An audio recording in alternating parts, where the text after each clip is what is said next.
그래서 오늘 뭐라죠? 이걸 무슨 타운 미팅이라고 합니까? 예. 뭐 그래서 약간 뭐 사회자께서 양해해 주신다면 네, 그럼요. 오늘 이 자리에서 즉석에서 예, 바로 현장에서 한번 토론해 보시죠. 마이크. 아주 중요한 문제인데요.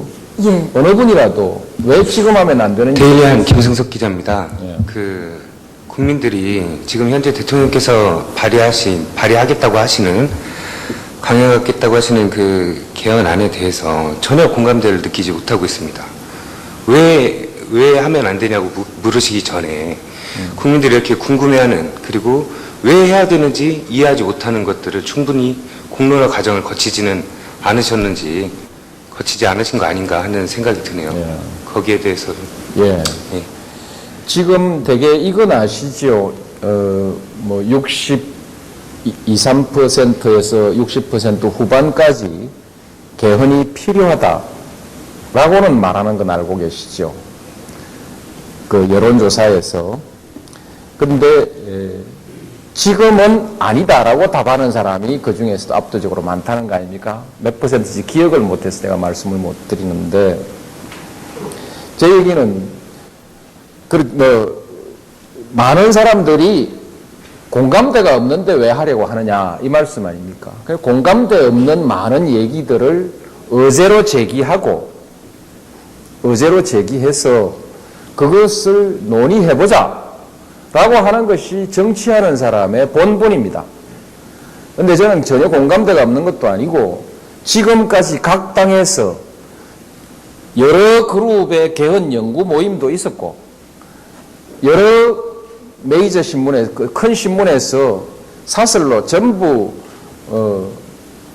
노무현 정권 후반기, 이게 2005년, 2004년 이때는 2006년이 때다, 2007년이 때다, 이렇게 전부 다 개헌하자고 다 얘기했기 때문에, 그래서 공론으로서 개헌하는 것에 대해서는 별 반대가 없는 모양이구나. 그래서 그놈을 이걸 끄집어냈거든요. 냈더니 다음 정권에서 해야지 노무현 정권 하에서는 못한다, 이렇게 돼 있거든요. 그래서 공감대가 없는 것은 아니고, 개헌 자체에 대해서 공감대가 있는데 지금 하자는 데 대해서 공감대가 없다는 것이죠. 그래서 지금 하자는 데 대해서 왜 공감대가 없는지를 지금 묻는 것입니다. 왜 지금 하면 안 되는지를 이제 이론으로 얘기해보자. 국민의 공감대가 얼마냐 하는 것은 토론을 통해서, 사회적 논쟁을 통해서 공감대가 얼마든지 올라갈 수 있는 것입니다. 지금 FTA를 중심으로 놓고요, 높았다 낮았다 지금 계속 밀고 갔다 밀려왔다 하고 있지 않습니까? 마찬가지로 이것도 논쟁을 하는 것이 민주주의 사회에 있어서 당연한 절차 아니냐. 처음 듣는 얘기라도 대통령이 꺼냈으면 한번 토론해 볼 만한 것 아닐까요? 제가 그냥 대통령 된 것이 아니고 국민들이 선출했기 때문에 대통령이 된 사람인데, 사회에서도 그 정도의 무게는 인정해 줘야 될 거 아니겠습니까? 또 그것도 아니고 2004년에도 신문도 당도 여러 정치 지도자들이, 2002년에도 여러 정치 지도자들이 내가 당선되면 개헌하겠다고 다 했던 얘기이기 때문에, 그래서 지금이 그때입니다 하고 냈더니 뒤로 밀자는 거예요. 참, 그걸 왜 밀어야 되냐 이거죠. 그 이유는 누가 지지하고 안 하고 떠나서 왜 지금 하면 안 되고 그 다음 정권에서 하면 되느냐. 그 다음에 이제 그럼 다음 정권에서 해야 될 이유가 있다면 다음 정권에서 과연 진짜 되긴 되느냐, 하려면 어떤 절차가 필요하냐, 한번 논의를 해봐야 되는 거 아니겠습니까? 한번 누구라도 왜 지금 하면 안 되냐에 대해서 먼저 얘기를 하고, 다음 정권에 하면 뭐가 좋은지 한번 얘기하고, 다음 정권에서 과연 그럼 하려면은 어떤 조건들이 필요하냐를 한번 얘기해보자는 것이죠. 다 지금 언론사에서 중요한 역할들을 하고 계신 분들 아닙니까? 아마 내일 신문에 그게 나올 것 같습니다. 예, 그러시죠. 뭐, 여기까지 자꾸 앉아가지고, 눈시름하는 것은 좋은 건 아닌데, 저는 이 말을 하고 싶은 것입니다. 우리 사회가 이래도 좋으냐? 이래도 좋으냐 하는 것이죠.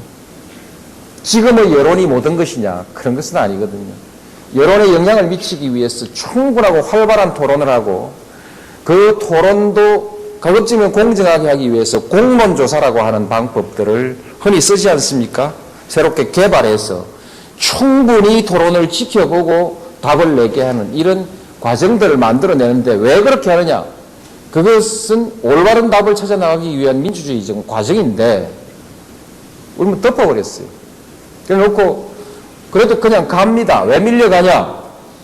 공론을 조성하는데 가장 결정적인 역할을 하는 언론이 입 다물고 있으니까 누가 말할 사람이 없고 지지율 아주 높은 정당이 입 다물고 있으니까 말할 사람 없고 노무현 대통령은 인기가 바닥이니까 그걸로 얘기가 다 정리된 것입니다. 그러나 지지가 낮은 대통령이 제기한 것도 옳은 것은 옳은 것이고 지지가 높은 대통령이 제기한 것도 틀린 건 틀린 겁니다. 그래야 민주주의가 되는 것이거든요. 나는 그 조금 전에 질문하신 분이 뭔가 논쟁이라는 것을 한번 만들어 보자고 말씀하신 것으로 보입니다만 참 이 문제에 관해서 아무도 저의 반대편에서 총대를 매는 사람도 없습니다.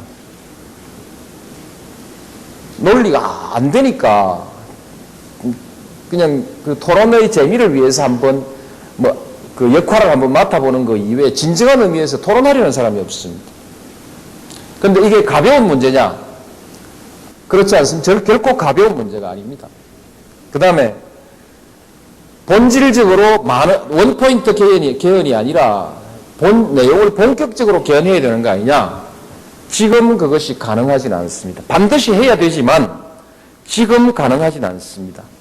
원포인트 개헌을 거치고 나면은 어느 때라도 그 부분 개헌에 관해서 논의를 하고 할 수 있습니다. 그러나 원포인트 개헌이라고 하는 이 과정을 거치지 않으면 앞으로 20년 동안에는 본질적 내용에 관한 개헌을 얘기할 수가 없게 되는 것입니다.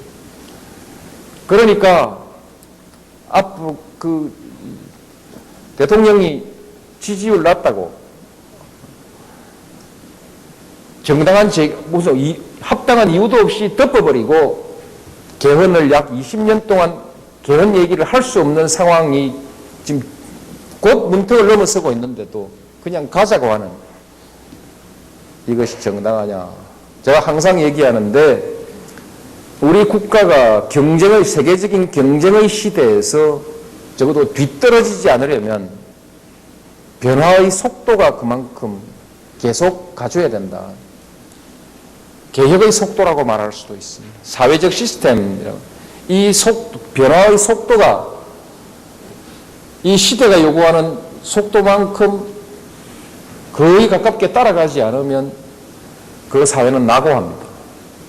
그래서 제가 제도 개선에 대해서 임기가 얼마 안 남았지만 내놓은 것입니다. 제가 어리석었던 것이죠. 정말 적어도 최소한 우리 사회에는 그 정도의 양심과 공론은 살아있을 것으로 판단했는데 우리가 이렇게 이 문제의 중요성에 대해서도 저와는 생각이 아주 다르고 또 그래도 중요한 것이라고 어제-그제까지 계속 얘기했던 것이면 관심이라도 좀 보여줘야 되는데 그 덮어버릴 수 있는 이 힘에 대해서 정말 참 제가 난감하지요. 저는 솔직히 우리 한국 사회 이런 문제 때문에 한국 사회의 미래를 좀 약간은 걱정하는 편입니다. 네, 대통령 말씀은 토론하고 사회적 논쟁을 통해서 공감대 형성이 될 것으로 그렇게 아마 그런 바람을 갖고 계시는 것 같은 그런 느낌이